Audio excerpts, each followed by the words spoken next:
Pattern جو دیکھتے ہیں نا کہ کن لوگوں کو لاپتہ کیا جاتا ہے, وہ تقریباً آلموسٹ آل آف دیم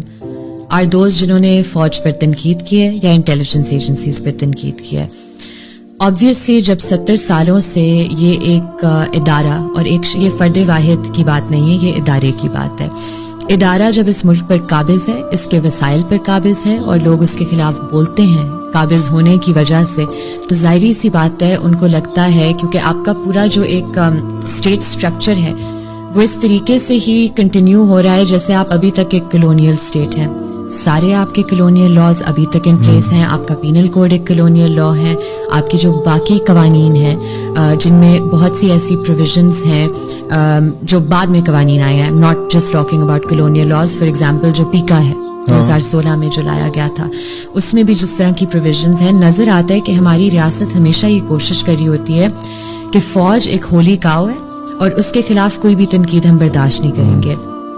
اور کیوں نہیں برداشت کریں گے؟ کیونکہ جب تنقید ہوگی تو پھر یہ ساری باتیں ہوں گی کہ جی ہم نے بنگلہ دیش میں کیا کیا, کیوں بنگلہ دیش بنا, ہم نے کس طرح ریپ کو as a weapon of war استعمال کیا, ہم نے کس طرح لوگوں کو ان کے right to representation, right to effective representation سے محروم کرنے کے لیے اپنے مطلب ہتھیار ان کی طرف پوائنٹ کیے اپنے ہی لوگوں کے خلاف. تو جو فوج کا کردار اس ملک میں رہا ہے وہ ایک کالا کردار ہے, وہ ایک ایسا کردار ہے جس کے لیے وہ معاف نہیں ہو سکتے, ان کا احتساب ہونا پڑے گا. اب جیسے مشرف صاحب وہ تو چلے گئے دنیا سے, ان کا احتساب ہوئے بغیر, تو بعض اوقات میں یہ بہت سنتی ہوں پاکستان میں کہ جی ایک عدالت ہے جہاں ان کا احتساب ہوگا اور وہ ہوگا جب وہ اس دنیا سے چلے جائیں. بے شک وہ ہو, لیکن یہ کوئی جواز نہیں بنتا کہ آپ اس دنیا میں اپنی جو ذمہ داری ہے وہ آپ نہ نبھائیں, کیونکہ جب تک آپ فوجی افسران کا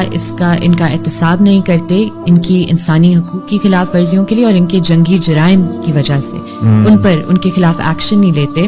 تو یہ جو سلسلہ ہے یہ چلتا جائے گا اور جبری گمشدگیاں بھی چلتی جائیں گی. تو یہ ایک بہت انفارچونیٹ سچویشن ہے, کیونکہ اگر باجوہ اور فیض مل کے اس ملک کی ڈیموکریسی کو ڈیریل نہ کرتے, اور اگین یہ دو بندوں کی بات نہیں, یہ ادارے کی ذہنیت میں مسئلہ ہے, کیونکہ کچھ ہے آپ کو اکنالج کرنے کی ضرورت ہے کہ اگر یہ مینٹالٹی نہ ہوتی تو ایسا کیوں ہے کہ ایوب خان, ضیاء الحق, ابھی جنرل باجوہ, جنرل فیض, ایون عاصم منیر, آپ دیکھیں کہ جب سے وہ آئے ہیں اب یہ جھوٹ بولتے ہیں, یہ کہتے ہیں کہ جی ہمارا سیاست میں کوئی کردار نہیں ہے. آپ کا ہے, اور آپ کا بہت گھٹیا کردار ہے سیاست میں, اور اپنا بڑھا سب لوگوں پر نکال رہے ہیں. تو آئی جسٹ پٹی دیم, بٹ کیونکہ یہ اتنی ایک پیتھیٹک سی ذہنیت ہے ان کی, اور بہت ڈپریسنگ ہے کہ اس طرح سوچتے ہیں. اور